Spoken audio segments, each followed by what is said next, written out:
Ya estamos todos conectados. Porque en el aire de LU20 siempre hay de sobra Ancho de banda.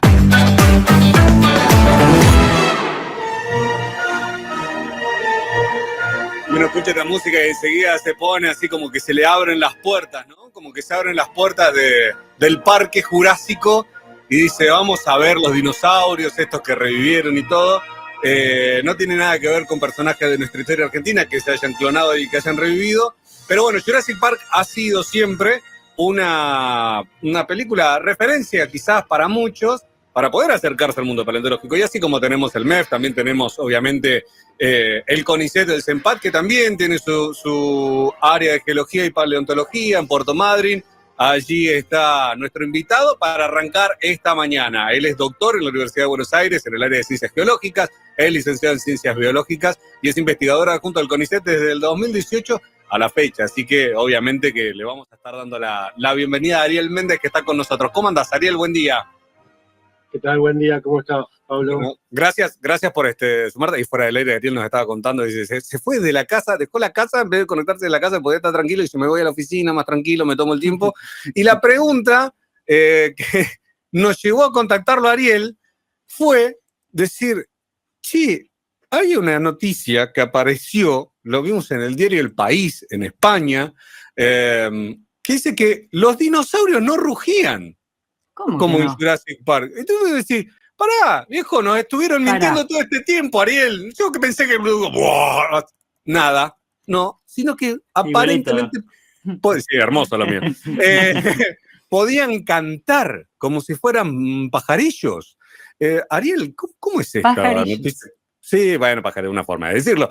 ¿Cómo es esto? Una calandria. ¿Es cierto? Claro, yo me imagino un tiranosaurio re cantando como una calandria. ¿Estamos bien? ¿Estamos mal? Bueno, ¿qué tal? Buen día a todos. Bueno, el tema por el que me llamaron tiene que ver con un trabajo publicado en el año 2023, Uh-huh. que tiene que ver con un material que se encontró en China y que es excepcional, ¿sí? Empecemos diciendo que ya de por sí la fosilización de un organismo es un evento excepcional, y mucho más lo que son las partes blandas, ¿sí?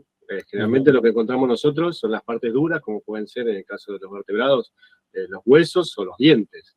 El resto, lo que es la carne, los órganos, todo eso es lo primero que se desintegra de manera natural y es muy raro encontrarlo. En este caso habían encontrado en un dinosaurio, un anquilosaurio, esos que son acorazados, que tienen como una masa en la cola, los restos de la laringe, es decir, Mirá. todos los huesos estaba el cráneo con los huesos que están digamos, en la parte de abajo, y encontraron una estructura que se dieron cuenta que eso era la laringe del dinosaurio. A partir de eso se empiezan a hacer estudios de comparar esos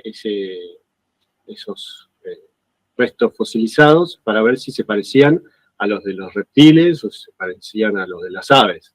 Y lo que encontraron es que tiene ciertas similitudes con la forma que tiene otra estructura que utilizan las aves para vocalizar, que no es la laringe, sino la siringe, pero que se parecía bastante más a eso que a la laringe que tienen los reptiles actuales. Con lo cual, no es descabellado pensar que quizá vocalizaban de una manera más parecida, no digamos que andaban cantando los dinosaurios, pero sí que podían tener algún tipo de vocalización más parecida a lo que hacen algunas aves, porque no tengamos en cuenta que no todas las aves cantan como puede cantar un jilguero, un zorzal, ¿sí? Claro. El chajá no canta. No, exactamente, hacen algunos ruidos y hay otros que hacen unos ruidos que realmente asustan, ¿eh? Sí. Sí, no me imaginaba, como dice Poppy, no nos imaginamos al T-Rex haciendo pío, pío, pío, digamos, Claro. ¿no? Con todas sus particularidades. Definitivamente. A todos nos gusta ver un dinosaurio enorme, con grandes fauces, mostrando los dientes y rugiendo como si fuera un león. Pero lo cierto es que es poco probable que hubiera rugido como nosotros estamos acostumbrados a ver en las películas, a pesar de que, como te digo, nos encanta ver eso y que lo hace parecer mucho más imponente y mucho más malo, rugiendo que quizás haciendo algunos traqueteos que quizás no generaban tanto temor. Claro, porque nosotros, a ver, en principio con los dinosaurios lo que pasa en general es que como vemos su dimensión, decimos, che, esto es gigante, bueno, lo que debe haber sido el cerebro, y después, como nos pasa también cuando hablamos con gente del MEF, dice, no, mirá, el cerebro que tenían era relativamente más chiquitito. Sí. Decir, pero es como que, che, me están desmitificando un montón de cosas. ¿Qué tiene que ver con esto también? Con poder ir encontrando piezas e ir haciendo investigaciones e hipótesis. A ver, no podemos volver el tiempo atrás para decir, bueno, a ver, lo vamos a comparar a ver si era así o no, claramente. Pero esto, ¿cuánto? Digo, grandes rasgos, Ariel, pregunto, ¿no?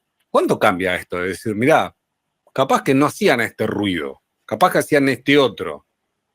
Bueno, yo creo, esto es a título personal, que si ustedes buscan, después los oyentes tienen ganas, busquen el sonido, por ejemplo, que emite un casuario. El casuario es un ave corredora, no voladora, que habita en Oceanía, y que si uno lo ve realmente y ve, por ejemplo, las patas, son muy parecidas a las que eran las patas de los dinosaurios, y hace un tipo de vocalización muy particular, que quizá yo pensaría que tal vez a esos dinosaurios podrían haber hecho algún tipo de sonido de ese tipo, ¿sí? Y no rugir nuevamente como puede hacer algún tipo de felino, porque realmente no tienen la estructura para vocalizar de esa manera. De hecho, la siringe de las aves, de las aves que pueden cantar, tiene una estructura muy particular, con unos anillos que le permiten justamente manejar el flujo de aire que pasa por lo que es la parte respiratoria y generar esos sonidos tan lindos que nos encanta escuchar cuando andamos por la calle. Creo que tenemos el sonido del casuario, lo buscó Popio para que los oyentes escuchen cómo sonaría, sí. A ver.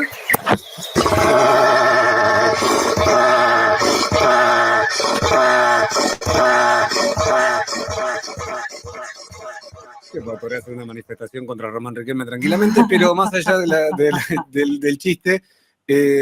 Igual da miedo el ruido, ¿eh?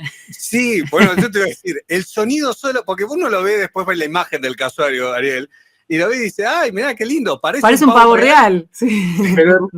Pero les aseguro que es muy grande, mucho más grande que un pavo real, y tiene un temperamento bastante complicado, son bastante agresivos y territoriales. Sí, yo busqué acá, puse el nombre y dice casuario, el ave más peligrosa del mundo. Bien, bueno, sí, todo lo que está en Australia también, o sea, todo lo que venga de Oceanía parece ser bastante peligroso. Sí, uno dice, desde la araña más gigante del mundo está ahí, el lagarto y está ahí. ¿Es medio pariente como del avestruz, el casuario? Son del grupo de las ratites, que son estos aves no voladoras. También, bueno, si aprovechen y busquen, uno imagina, si lo conocen, el kiwi es un ave muy pequeña, que tiene el pico muy largo, y también hace un sonido, una vocalización que da miedo. Si uno la escucha a la noche en un bosque, realmente saldría corriendo. Y sin embargo, el kiwi es un animalito chiquitito. Pero bueno, por eso les comentaba, no todas las aves hacen un canto, o un trino muy, muy agradable, sino que a veces hacen este otro tipo de sonidos. Quizá los dinosaurios hacían sonidos de este tipo. Y Ariel, ¿todos los dinosaurios tenían este sonido en particular o depende de cada tipo de dinosaurio, cambia relativamente el sonido que podían llegar a hacer? Posiblemente cada grupo de dinosaurios tuviera su propia forma de comunicarse entre ellos, como grupo, como especie.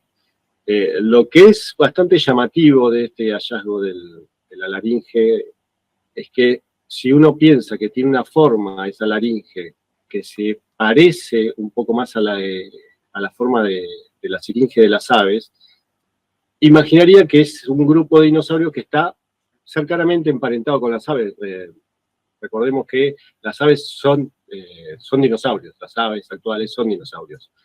Entonces, uno pensaría que quizá es de un dinosaurio que está en esa línea evolutiva que terminó dando origen a las aves. Pero no es así. Esta laringe fosilizada fue encontrado en un dinosaurio que se llama Pinacosaurio y está, si ustedes lo imaginan, como un árbol todo ramificado con distintos grupos de dinosaurios en sus extremos. Bueno, este Pinacosaurus, este anquilosaurio, está en el otro extremo del árbol de los dinosaurios con respecto a las aves. Entonces eso abre las puertas a pensar que realmente o adquirieron una forma similar de manera independiente, o esta forma de la laringe ya con la capacidad de vocalizar se había dado mucho tiempo antes en un antepasado en común de todos estos grupos de dinosaurios. Yo me quedo fascinado porque... Sí, estamos escuchando como... Claro, pero es como pensar en el árbol genealógico de una propia familia, digamos, ¿no? Uno va buscando para atrás y dice, che, ¿y de dónde sacó los ojos claros? Y si uno busca, encuentra que quizá hay un bisabuelo que venía de algún lugar donde había ojos claros. ¿Sí? Hay, Ariel, si se puede, dentro de lo que se pueda en materia de investigación y demás, trazar cierto paralelismo entre tamaño y sonido, digamos, es decir, el que es más grande tiene un sonido más gutural, por allí más grave, o el cambio de las especies también hace que eso sea muy particular. No, yo calculo, no se sabe realmente, no se ha estudiado, al menos yo no tengo noticia de que alguien haya intentado hacer algo de ese tipo, pero también depende mucho no solo del tamaño corporal, porque sabemos que, por ejemplo, los grandes titanosaurios tenían un cuerpo muy voluminoso, pero todo lo que es la parte de su cabeza, de su cavidad craneana, era comparativamente muy pequeña. Entonces, quizá no hacían unos sonidos muy graves, y supongo que harían algo que está relacionado con el tipo de sonido que podían emitir. Tenía que ver también quizá con el ambiente. No es lo mismo estar emitiendo sonidos en una planicie con poca interferencia de parte de la vegetación, que estar dentro de una zona boscosa, donde quizá el sonido se dispersa de otra manera.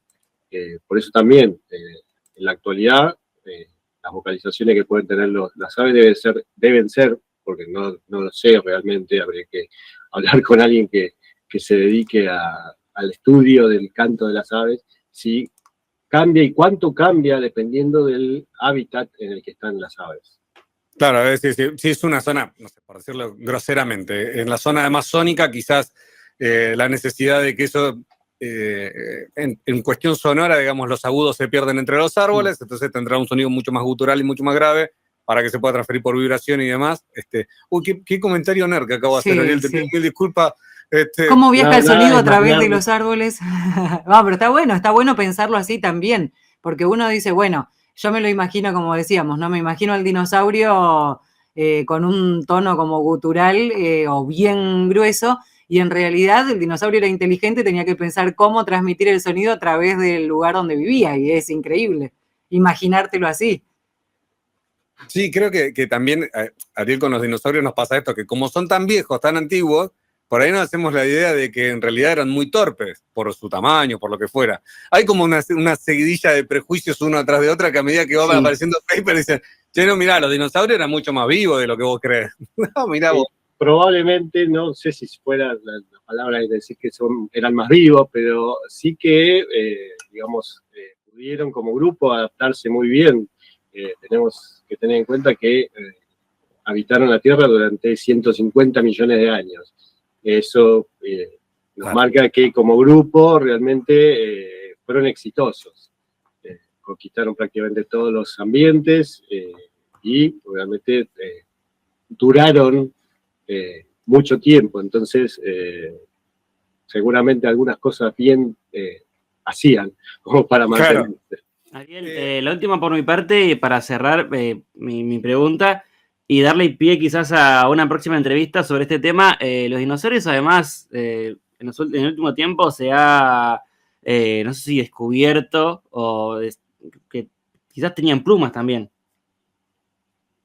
Sí, ya hace bastante tiempo que se conoce de fósiles que están... Digo, que no eran piel y hueso como se muestra en Jurassic Park.